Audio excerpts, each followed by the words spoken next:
Labrīt, sveicu jūs sestdien. Mēs turpinām apskatīt tagad Pētera Kornelija namā no apstu darbiem 10. nodaļas 34. panti. Te Pēters tos uzrunāja.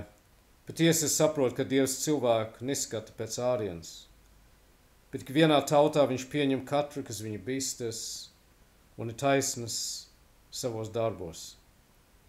Viņš sūtīja izraeliešiem vārdu, kas pasludināja prieka vēsti, mieru caur Jēzu Kristu, kas ir kungs pār visiem.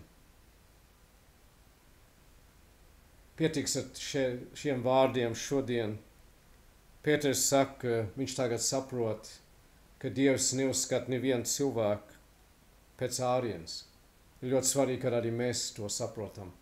Mums ir tendence uzskatīt cilvēks no ārienes, pēc ārienes. Mēs spriežam visādas lietas, bet Dievs tā nedara.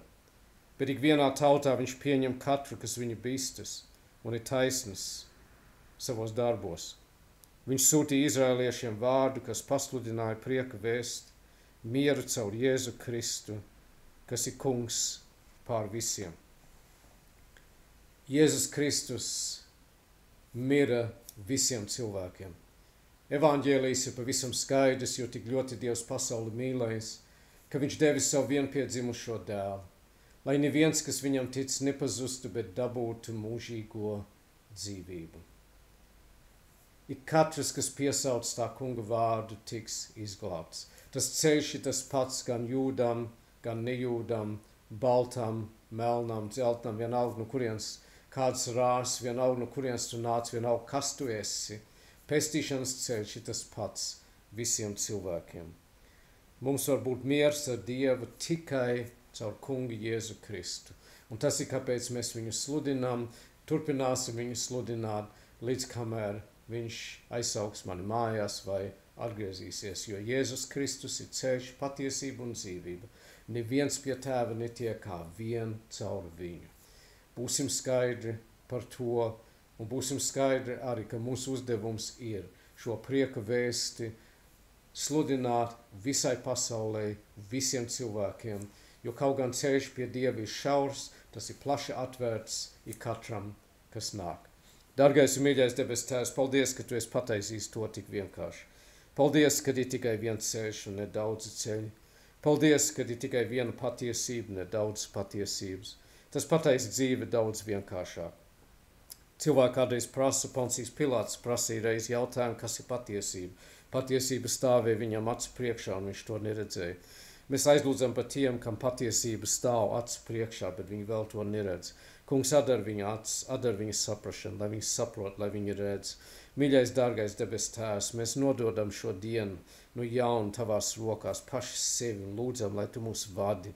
Mēs pateicamies, ka ik rīts tava žēlastība ir jauna, ka tu mūs mīli ar mūžīgu mīlestību, ka tavi ceļi, tavas domas ir pārāk augstas salīdzinot ar mūsējām. Un tādēļ mēs visu nododam tev, visu mūsu plāns, visu mūsu sapņus, visu mūsu cerības. Mēs pakļaujam tev, zinādam, ka tu zini labāk, un mēs lūdzam rādi mums savu ceļu. Svētī šo dienu, svētī mūsu valdību, kungs palīdz viņiem, dod viņiem godu, prātu un gudrību, palīdz viņiem taisni un patiesi rīkoties visās lietās. Mēs aizlūdzam, kungs, par Ukrainu, mēs lūdzam, lai izbeidzas tur karš, arī paceļam tavā priekšā cilvēks, kam ir ciešanas dažādās zemēs. It sevišķi mēs domājam par māsam un brāļiem, kas cieši savas ticības dēļ, piedod tiem, kas viņus vajā, jo viņi nezin, ko viņi dara. Dod mūsu brāļiem un māsam izturību un saprašanu, kad tas viss beigsies un būs jauki un labi, ka būsim kopā ar tevi. Debes Tēvs, aizlūdzam par dvēselēm, kas tev nepazīst, un lūdzam, lai šodien būtu tā diena, kad daudz pie tevis atgriežas. Mīļais, dārgais debes Tēvs, uzliec savu roku uz slimājiem, uz bēdīgiem, uz nabagiem, uz vientuļiem, uz ikatru, kam ir kāda vajadzība. Es aizlūdzu par katru klausītāju, es lūdzu, lai tu svētī un sārgi. Un tagad uzklaus, ka mēs kopā lūdzam mūsu Tēvs debesīs.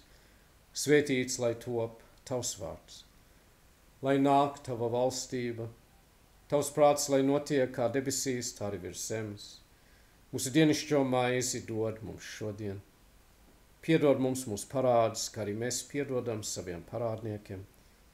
Neieved mūsu kārdināšanā, bet atpestī mūs no ļauna, jo tev pieder valstība, spēks un gods mūžīgi mūžos. Āmen. Tā, mīļie draugi, lai svētīgi jums šī diena, Dievs ir jums, līdz atkal tiksimies. Es ceru, ka tas būs rītdienas dievkalpojumā.